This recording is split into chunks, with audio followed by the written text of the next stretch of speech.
오늘 우리가 읽은 본문 9절 마지막에 보면 이런 말씀이 기록되어 있습니다. 너희의 하나님을 보라. 너희의 하나님을 보라. 그분 하나님이 어떠신지 너희의 하나님을 보라. 그 제목을 너희의 하나님을 보라 이런 제목으로 정했습니다. 하나님께서 우리에게 주신 선물은 너무너무 많이 있습니다. 우리는 흔히 비즈니스가 잘 돼야 그것이 하나님이 주신 선물이요 축복인 줄로 생각합니다.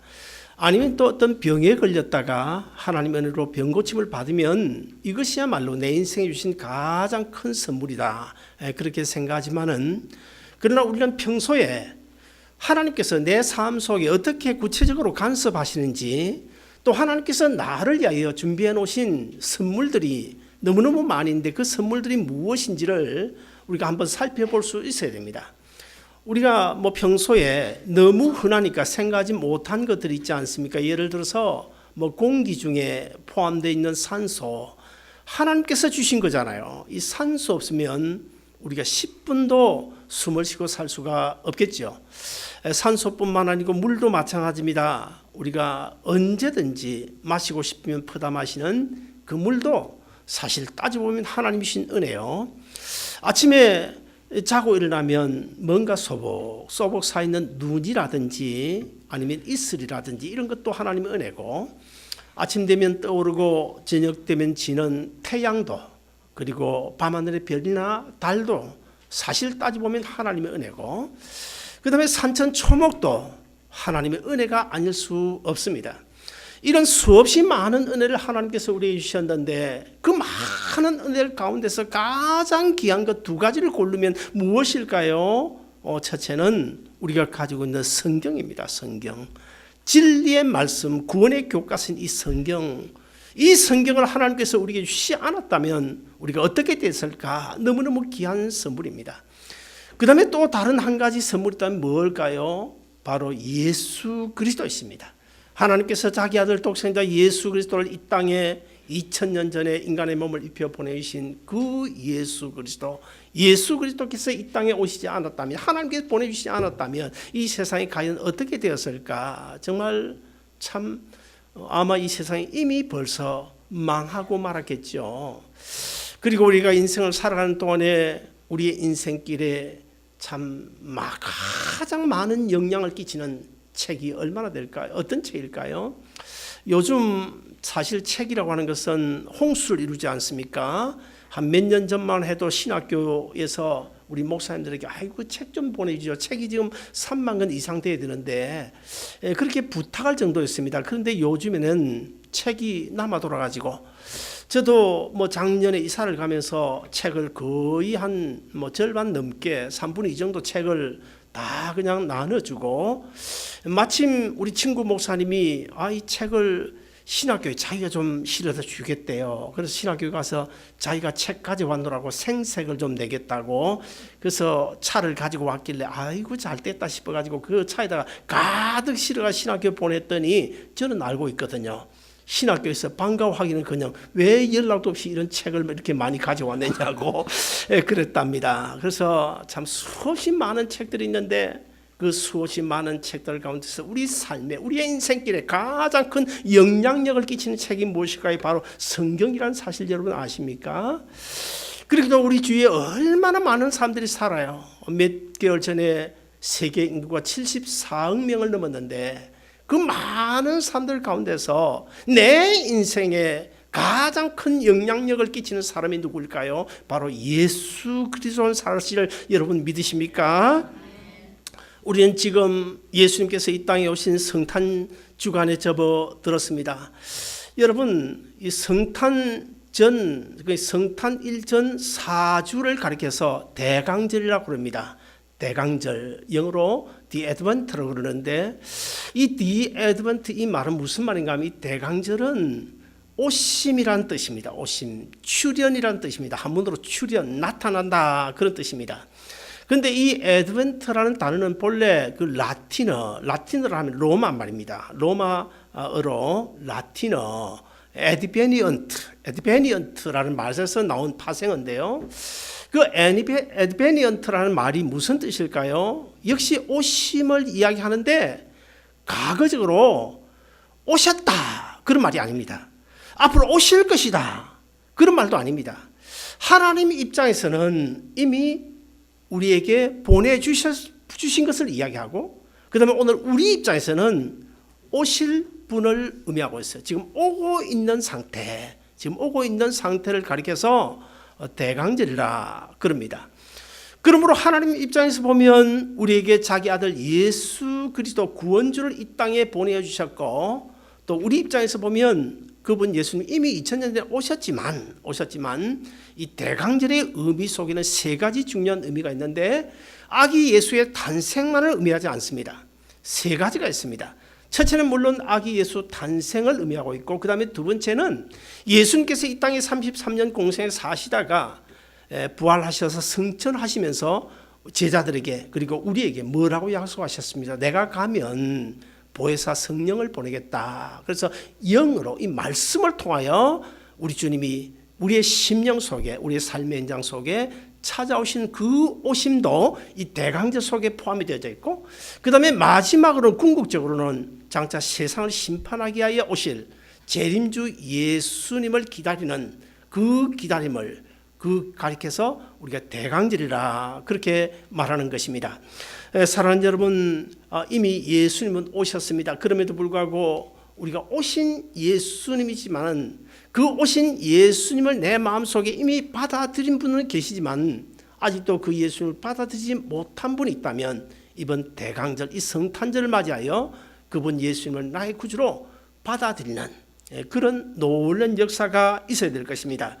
유달리 보면 이 절기를 따지는 교파들이 간혹 있습니다. 감리교라든지 뭐 이런 데 보면 뭐 사순절, 유월절, 뭐 부활절, 주현절, 성령 감림절, 뭐 대강절 이런 것들 얼마나 잘 따지는지 몰라요. 그러나 저는 처음부터 이 절기 그렇게 별로 따지지 않습니다. 왜 절기를 따지지 않는가 하면 우리는 이미 예수 믿고 구원 얻어 예수님의 생명을 소유하고 하나님의 은혜와 사랑으로 임마누엘 하나님으로 에베네셀 하나님으로 마지막 때에 다시 오실 주님을 바라보고 주님과 함께 지금 살아가고 있기 때문에 우리는 절기가 중요한 것이 아니고 과연 내가 이미 오신 예수 그리스도를 내 중심에 모시고 주님을 내 인생의 주인으로 모시고 살아가고 있냐 없냐 하는 이것이 중요한 것이지 1년 내내 뭐 성탄에 대해서 생각도 안 하다가 대강절이라고 하니까 크리스마스 추리 세우고 그 다음에 선물 주고받고 뭐 장식하고 뭐 대강절 성탄절 무슨 의미가 있나요? 사순절과는 전혀 거리가 먼 삶을 살다가 사순절 되면 그냥 금식한다고 얼굴 하얘가지고 누러 떠가지고 있는 그거 뭐 그게 무슨 의미가 있나요? 우리는 진짜 그리스도인은 1년 52주 매주일 성탄주일 되어야 됩니다. 매주일 사순절 되어야 됩니다. 매주일 부활절 되어야 됩니다. 늘 우리가 그렇게 살아가야 되는 것입니다. 왜 그런가 하면 부모에 대한 자녀의 효도도 그렇지 않습니까? 어쩌다가 1년에 한두 번 생각날 때만 하는 그것이 결코 효도는 아니거든요. 1년 내내 그냥 어머니, 아버지, 부모님을 생각하고 뭘 해주지는 못해도 늘 생각하면서 관심을 갖고 있는 이것이 효도 아니겠습니까? 우리 신앙생활도 이와 똑같습니다. 신앙생활도 사실 어떤 분들을 보면 연초 송구영신 이제 드리면서 연초되면 반짝하다가 그만 쏙 그냥 거품 빠지듯이 빠졌다가 연말 되면 또 잠시 등장했다가 이런 분들이 있잖아요. 신앙생활은 이래서 되는 것이 아니고 한결같아야 됩니다. 한결같아야 됩니다. 왜 한결같아야 되는가 하면 우리가 만약에 예수 한 3년만 열심히 믿어라 그러면 내가 너를 구원하마 하나님께서 그렇게 약속하셨다면 우리는 그냥 열심히 하고 치우면 돼요. 그러나 그게 아니잖아요. 우리는 주님 오실 때까지 아니면 내 생명 이 세상에 다하는 그날까지 우리는 예수 믿고 살아가는 신앙생활을 해야 되는데 그렇다면 한결같아요. 1월 첫 주나 12월 마지막 주나 늘 한결같이 조금 차라리 좀 미미하다고 하더라도 한결같아야 되는 것입니다. 사랑하는 여러분, 그래서 우리가 예수님께서 이 땅에 오신 이 대강절을 우리가 맞으면서 이 대강절에 대한 것도 우리가 뭐 이런 절기만 우리 주님께서 재림하실 것을 생각하고 기도하는 것이 아니라 늘 마음속에 다시 오실 주님을 내 마음속에 그리면서 살아가는 이것이 대강절을 맞는 참된 그리스도인의 자세인 줄로 믿으시기를 바랍니다. 대강절은 조금 전에도 제가 설명드린 바와 같이 이 세상에 오실 주님을 기다리는 달을 절기를 말합니다. 이 대강절을 그러니까 주님께서 메시아로 이 세상에 오실 것을 기다린 사람이 굉장히 많았어요. 옛날에 아주 2000년 전 이야기입니다마는 끝까지 죽을 때까지 하나님께서 약속하신 이 메시아를 기다렸던 사람, 대표적으로 남자 여자 두 사람을 들 수 있는 누굴까요? 첫째 한 사람은 누구예요? 안나죠. 그리고 한 사람은 시몬 아닙니까? 아주 80여세, 아주 나이 많아 늙어 죽을 때까지 메시아를 기다렸다가 결국 그 메시아 되신 아기 예수님을 가슴에 안아보는 그런 영광을 누리지 않았습니까? 사실 제가 언젠가 한 3년 전에 설교를 한 것 같은데요. 베들레헴 그 목자들을 우리가 살펴보면 그 이스라엘 사람들 가운데서도 특별히 이 베들레헴 목자들은요 900년 동안 메시아 되신 아기 예수를 기다렸어요. 때가 가고 세월이 가고 900년 동안을 기다렸습니다. 제가 작년에 성지 순례를 다녀왔는데 이스라엘과 요르단 그런 지역을 가다 보면 저 산 중턱에 양떼를 몰고 그 다음에 천막을 쳐놓고 사는 소위 베두인 쪽이라고 그러죠. 그런 목자들이 살고 있는 것을 볼 수가 있습니다. 이 베들레헴 목자들은 이 정부에서 집을 지어주겠다 해도 집에서 집 필요 없다고 살지 않아요. 산에다가 산 중턱에다 천막을 치고 평생 그렇게 삽니다. 평생 그렇게 살면서 메시아를 기다리는 그 사상이 그들 마음속에 아주 가득 젖어 있는 그런 아주 정말 믿음 좋은 사람들이에요. 근데 요즘에는 이제 시대가 변했고 특별히 2000년 전에 우리 주님께서 오셨으니 그런지는 몰라도 제가 작년에 가보니까요. 집은 저 산 중턱에 텐트 지고 사는데 거의 자가용이 있더라고요. 자가용. 집은 텐트 살면서 자가용 타고 다니는 것을 볼 수가 있습니다. 자, 이 텐트 지고 사는 이 목동들, 베두인족들이 다는 아니겠지만 그 중에 최소한도 베들레헴 들판에서 양을 치던 그 목자들만은 그들의 조상이 누군가 하면 레갑 족속의 후예들입니다. 레갑 족속의 선조가 누군가 하면 요나단이 아니고 요나답이라는 사람인데 이 요나답은 구약 성경 때 그 아합 왕 시대에 살던 사람입니다. 이 요나답이 하나님께서 약속하신 메시아 아기 예수 그리스도를 기다리는 그 메시아를 기다리기 위하여 그 후손들에게 한 3가지 중요한 교훈을 남겼습니다. 어떤 교훈인가 하면 첫째는 포도주를 입에 대지 말라, 술 마시지 말라는 것입니다. 그 다음에 두 번째는 포도 농사를 짓지 말라. 포도 농사를 지으면 자연적으로 포도주를 마실 수 있기 때문에 포도 농사를 짓지 말아라. 그리고 세 번째는 일정한 곳에다 집을 짓지 말고 천막 생활을 해라. 이 3가지 교훈을 남겼습니다. 그래서 그 요나답이 남긴 그 교훈대로 레갑 족속들은 900년이 지난 동안에 유대 나라 그 베들레헴 들판의 그 목자들이 이르기까지 900년 동안 입에 포도주 대지 않냐고 포도농사 짓지 않냐고 일정한 곳에 집 짓지 않냐고 텐트에 살면서 메시아를 기다렸습니다. 하나님께서는 그런 그들의 그 기다림을 정말 기뻐하셨어요. 그래서 아기 예수님이 탄생하실 때에 세상에 잘난 사람 많이 있잖아요. 바리새인도 있고 서기관도 있고 제사장도 있고 아니면 또 로마 화려한 궁정도 있지만은 그러나 베들레헴 말구에서 탄생하신 그 아기 예수의 탄생 소식을 누구에게 가장 먼저 전해 주었는가 하면 바로 베들레헴 목자들에게 가브리엘 천사를 통해서 제일 먼저 아기 예수 탄생의 소식을 전해준 이유가 바로 거기에 있습니다. 우리는 그런 그 목자들의 그 삶, 메시아를 기다리고 있는 그 목자들의 자세 속에서 우리 또한 그리스도인다운 그 자세를 배울 수가 있어야 됩니다.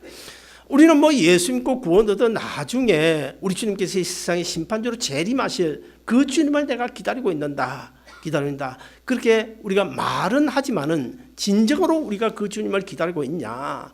우리가 정말 그분 주님을 기다리고 있다면, 목자들처럼 정말 우리가 갖춰야 될 그런 자세를 갖추면서 기다려야 된다는 것입니다. 여러분, 오늘 제가 주보 칼럼에다가 좀 개인적인 이야기를 속에서 썼습니다마는, 저는 1988년 9월 21일 날 제가 혼자 먼저 미국 땅에 도착했습니다. 제가 오고 난 이후에 5개월이 지나서 제 아내가 두 번째로 미국을 왔고, 그 다음에 한국에 두고 온 두 딸들이 제 아내가 온 이후 11개월이 지나서야 미국에 와서 합류하게 되었습니다. 그렇다 보면 우리 가정도 상당히 파란만장한 세월은 아니지만은 상당히 고비가 있었습니다. 근데 지금도 세월이 한 25, 6, 7년 지났습니다만은 지금도 잊혀지지 않는 두 날이 있습니다. 첫 번째 날은 무엇인가 하면 제 딸 둘이 한국에서 미국에 오는 비자를 받아 손에 쥐는 그날, 비자가 나왔다고, 손에 지금 쥐었다고 소식을 듣는 그날, 정말 결코 잊지를 못합니다. 그 다음에 두 번째 잊지 못하는 것은 비자를 손에 쥐고 LA 공항에 도착해서 도착한 그날도 저는 결코 잊지를 못하는데요. 비행기가 드디어 LA 공항에 도착했습니다. 그런데 분명 비행기가 도착했어요. 그럼에도 불구하고 1시간 반이 넘어가는데 애들이 나오지는 않는 거예요. 그러니 저와 제 아내는 그냥 간이 오마조마, 혹시 못 나오면 어떻게 하지? 여러분, 이 심정 겪어보지 않은 사람은 모를 것입니다. 얼마나 제가 힘든지 몰라요. 그때 그 순간만큼은 저는 이런 생각을 하면 정말 피가 마른 듯한 그런 느낌을 받았습니다. 여러분, 간혹 이런 이야기를 하지 않습니까? 자식이 억길로 나가서 허랑방탕한 삶을 살 때 그 부모의 눈에서 피눈물이 난다고 그러잖아요. 그리고 또 싸울 때 아주 격렬하게 심하게 싸우는 사람을 가리켜서 뭐라고 그럽니까? 피 터지게 싸운다고 그러잖아요. 그리고 또 성질내는 사람을 가리켜서 뭐라고 합니까? 핏대를 올린다 그러죠. 그리고 또 그 외에도 여러 가지, 아니면 또 억울한 일을 당해가지고 너무너무 안타깝고 견딜 수 없는 그런 사람의 마음을 뭐라고 표현합니까? 그런 사람을 정말 피를 토하는 심정이다, 그런 우리가 표현을 쓰지 않습니까? 복음서에 보면 예수님께서 겟세마네 동산에서 하나님 앞에 간절히 기도하는 그때도 뭐라고 성경에 기도하고 있습니까? 피땀이 흘렀다, 피땀이 흐르도록 우리 주님께서 기도하셨다 그래요.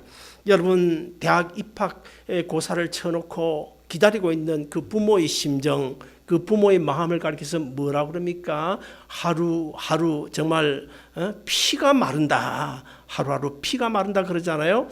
저도 사실 그 피가 마르는 느낌이 어떤 것인지 제가 직접 경험을 해봤습니다. 그러면 여러분, 이런 말들에다가 왜 피를 갖다 붙이는 것입니까? 왜 피를 갖다 붙이는 거예요? 구약성경의 레위기 17장 11절을 보시면 육체의 생명 피에 있음이라고 했어요. 육체의 생명 피에 있다. 그러므로 피가 마른다, 핏대를 올린다, 피를 토하는 심정이다. 왜 피를 갖다 붙일까요? 피는 생명이기 때문에 생명을 걸 정도의 정말 급박한 그런 상황임을 표현하기 위해서 피를 갖다 붙이는 것입니다. 그러면 우리가 여기서 한 가지 생각할 것은요, 우리 주님께서 피땀 흘려 십자가에 달려 죽으심으로 우리를 죄에서 구원하시고 우리에게 영원한 생명 주셨는데, 그 주님 때문에 우리가 영원한 생명 주셨는데, 그 주님, 피땀 흘려 기도하시던 그 주님을 믿는 믿음, 우리가 정말 피땀 흘려 믿어야 되지 않을까? 정말 우리가 충성하고 헌신 봉사해도 피 터지게 해야 되지 않을까? 이런 생각을 하는데, 여러분 어떻게 생각하십니까? 우리 옆 사람 보시면서 한번 내년 한 해 피 터지게 봉사합시다. 한번 해볼까요? 자, 피 터지게 봉사합시다. 아기 예수님은 이미 오셨습니다. 그러나 다시 한 번 더 아기 예수님을 내 마음속에 모시기 위해서는 베들레헴 목자들처럼 생명을 걸고 기다려야 합니다. 그리고 심판주로 다시 오실 우리 주님을 기다리는 우리의 심정도 생명을 건 듯한 그런 마음 자세로 주님을 섬기고 기다려야 될 줄로 믿습니다. 그러면 주님께서 인간의 몸을 입고 아기 예수로 오셔야 됐던 이유가 무엇일까? 그리고 세상에 오신 그분 주님과 나는 지금 어떤 관계를 맺고 살아가고 있나? 그분이 세상에 오신 뜻을 위해서 우리는 어떻게 살아가야 될 것인지를 우리가 생각해 보면서 주님을 기다리는 것이 대강절에 우리 그리스도인의 자세인 줄로 믿으시기를 바랍니다. 그리고 그보다 더 중요한 것은 심판주로 다시 오실 우리 주님, 그 주님을 맞을 준비가 되었는지 우리는 이 시간에 한 번 더 자기 자신을 점검해 보는 귀한 시간 되시기를 바랍니다. 오늘 본문 9절을 우리 한번 같이 읽어보실까요? 본문 9절 같이 읽어보십니다. 시작. 아름다운 소식을 전하는 자여 너는 높은 산에 오르라. 아름다운 소식을 예루살렘에 전하는 자여 너는 힘써 소리를 높이라. 두려워하지 말고 소리를 높여 유다의 성읍들에 이르기를 너희 하나님을 보라. 자, 여기 보면 제일 먼저 어떻게 하라는 것입니까? 높은 산에 오르라고 말합니다. 그 다음에 두 번째는 힘써 소리를 높이되 아름다운 소식을 전하라고 말씀하고 있어요.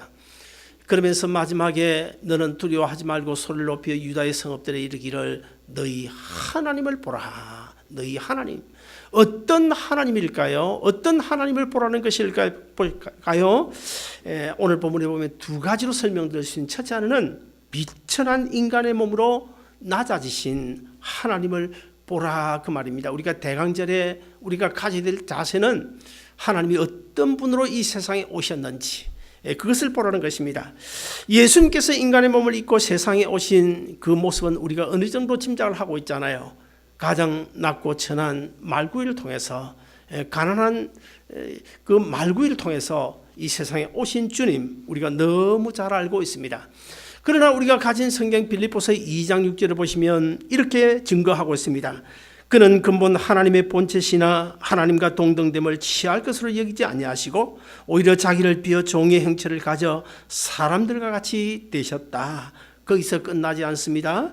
자기를 낮추시고 죽기까지 복종하셨으니 곧 십자가에 죽으심이라. 사랑하는 여러분, 구약 성경 이사야서 6장 2절을 보시면 예수님께서 그때 오시지 않았지만 벌써 한 600년 전 그 이사야 시대에 600년 후에 오실 그 예수님이 어떤 모습으로 이 세상에 오실 것인지, 사람들이 그분을 어떻게 바라볼 것인지를 이사야서 6장 2절에 예언해 놓았는데 우리 같이 한번 읽어보실까요? 이사야서 6장 53장 2절입니다. 53장 2절 다 같이 읽습니다. 시작. 그는 주 앞에서 자라나기를 연한 순 같고 마른 땅에서 나온 뿌리 같아서 고운 모양도 없고 풍채도 없은즉 우리가 보기에 흠모할 만한 아름다운 것이 없도다. 띄워놓으시길 바랍니다. 자, 저기 보십시다. 자, 이사야가 앞으로 이 세상에 오실 그 메시아 예수님이 어떤 모습으로 올 것인지를 이렇게 소개하고 있어요. 연한 순 같다. 마른 땅에서 나온 뿌리 같다. 무슨 말입니까? 연한 순이 올라오게 되면, 봄철에 올라오게 되면 그 순 참 만지기가 쉽지 않죠. 만져서 혹시나 상할까 부러질까 염려가 되잖아요. 연한 순처럼 참 부드러운 그런 모습으로, 그리고 또 우리 사람들이 볼 때 고운 모양도 없고 풍채도 없이 또 사람들이 볼 만한 흠모할 만한 아름다운 것이 전혀 없는, 그렇지 않습니까? 아기 예수님께서 이 세상에 오셨을 때, 베들레헴 말구에 탄생하셨을 때 세상의 그 어느 누가 그분을 장차 만왕의 왕이 될 것이라고 인정하셨습니까? 정말 아주 낮고 천한 천민의 집에서 아이가 그것도 방 한 칸도 구하지 못해 말구에서 태어났다. 그 정도로밖에 더 생각했습니까? 이렇게 우리 주님은 정말 겸손한 자로, 낮은 자로 이 세상에 오셨습니다.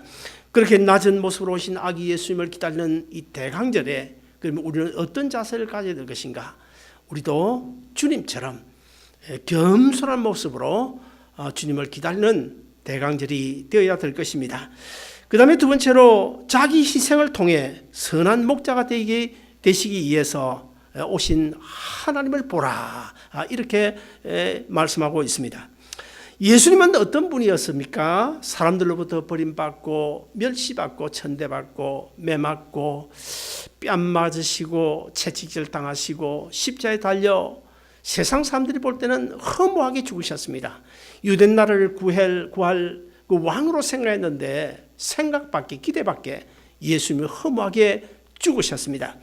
그러나 여러분, 똑같은 십자가입니다. 로마 그 당시에 예수님 외에도 많은 사람들이 그 십자가에 달려 죽었습니다. 그러나 여러분, 우리가 한 가지 생각해야 될 것은 똑같은 십자가를 하더라도 누가 달려 죽느냐에 따라서 그 십자가의 의미는 180도 달라지게 될 것이고, 또 십자가에 달려 죽으신 그 예수님도 우리가 어떤 마음으로 그분을 바라보냐에 따라서 우리가 정말 간절한 마음으로 메시아이신 나의 구원주라는 사실을 믿고 큰 믿음을 가지고 그 십자가에 달린 예수님을 바라보게 되면 그 예수님은 우리에게 영원한 생명을 주시기 위하여 이 땅에 오신 하나님의 아들로 만나게 될 것이고, 반면에 우리가 어떤 의미도 없이 매년 우리가 경험하는 대강절, 사순절 이런 절기를 위한 절기로 우리가 성경에서 주님을 맞이하는 사람에게는 똑같은 예수님이지만은 전혀 가치가 없는 어떤 그냥 십자가에 허무하게 죽어버린 그런 한 인간으로 보일 수밖에 없을 것입니다. 그러므로 이 시간 우리가 대강절 맞이하고 성탄절을 앞두고 있지만은 우리가 어떤 자세로 성탄절을 준비하고 있냐에 따라서 우리 마음 중심에 따라서 예수님의 가치는, 예수님은 분명 한 사람인데 그 아기 예수님의 가치는 하늘과 땅 차이처럼 우리가 다르게 우리의 마음속에 찾아올 것이라는 사실을 여러분 믿으시기를 바랍니다. 예수님은 자신을 희생하여 우리에게 오신 영원한 생명 주신 분이기 때문에 우리 입장에서 보면 성탄 정말 기쁜 날이죠. 기쁜 날. 그러나 반면에 하나님 입장에서 보면 어떤 날입니까? 하나님 입장에서 보면 자기의 또 하나밖에 없는 독생자를 이 세상에 십자가에 죽이시기 위하여 보내신 사건이기 때문에 하나님 입장에서는 지극히 슬픈 날이라고 말할 수도 있을 것입니다. 오늘 본문 11절에 보시면 하나님의 아들 예수님이 이 세상에 오실 때 어떤 목적을 가지고 오셨는지를 분명하게 밝혀주고 있는데요. 우리 오늘 본문 11절 같이 읽어보실까요? 다 같이 봉독합니다. 시작. 그는 목자같이 양떼를 먹이시며 어린 양을 그 팔로 모아 품에 안으시며 젖먹이는 암컷들을 온순히 인도하시리로다. 선한 목자로 오셨어요. 선한 목자. 우리를 영원한 나라까지 안전하게 인도해 주실 선한 목자로 오셨습니다. 그리고 예수님 자신이 십자가에 달려 죽으심으로 우리에게 영원한 생명의 떡이 되어주시기 위하여 이 땅에 오셨습니다. 그리고 힘없고 연약하고 갈 길 못 찾아 방황하고 있는 우리 한 사람 한 사람을 저 영원한 천국까지 아주 안전하게 함께 동행해 주시기 위하여 오신 분이 바로 예수님이라는 사실을 오늘 본문을 통해서 우리에게 가르쳐 주고 있습니다. 그런 주님을 기다리는 대강절이라면 우리 역시 가난하고 병들고 갇힌 사람들을 불쌍히 여기며 주님께서 이 세상에 오신 그 목적, 그 뜻을 우리가 새기면서 살아야 되지 않을까. 사랑하는 여러분, 예수님이 이 땅에 오시는 것은 제가 서두에도 말씀드렸습니다마는 우리는 흔히 두 번으로 생각합니다. 베들레헴 말구에 초림 예수님 한 번 하고 그 다음에 마지막에 재림하실 예수님 두 번으로 생각하지만은 예수님께서 이 땅에 오시는 사건은 세 가지입니다. 이 대강절의 의미 속에는 세 가지가 있습니다. 첫째 하나는 베들레헴 말구에 아기 예수로 오신 그 초림, 그 예수님 오신 사건 하나이고, 그 다음에 두 번째는 예수님이 부활 승천하신 이후에 성령으로 말씀 가운데 우리의 심령을 찾아오시는 그 주님, 그 주님을 기다리는 절기이고, 그 다음에 마지막 세 번째로 이 세상을 심판하기 위해 오실 그 예수님, 그 예수님을 기다리는 절기가 바로 대강절이라는 사실을 꼭 기억하고, 우리가 주 2015년 성탄일을 맞으면서 우리가 이제 금요일 낮에 성탄 예배를 드리겠습니다만은 똑같은 예수님, 아마 똑같이 성탄 예배를 드려도 어떤 분은 나에게 영원한 생명 주신 하나님의 아들로 만나는 분이 있을 것이고, 똑같이 예배를 드리지만은, 똑같이 성탄 헌금을 드리지만은 똑같은 예수님에도 불구하고 그 예수님, 하나님의 아들, 영원한 생명 주신 아들이 아니라 그냥 허무하게 십자가에 죽어버린 인간 예수님을 만나는 그런 성탄절이 될 수도 있다는 사실을 꼭 기억하고, 그저 우리가 성탄 예배를 드리는 것이 아니라 기도하면서 주님의 말씀을 통하여 주님과 더 가까이 나가서 참된 성탄절을 맞아 영원한 생명 주시기 위하여 오신 예수님을 만나는 주 2015년 성탄절이 되시기를 주님의 이름으로 축원드립니다.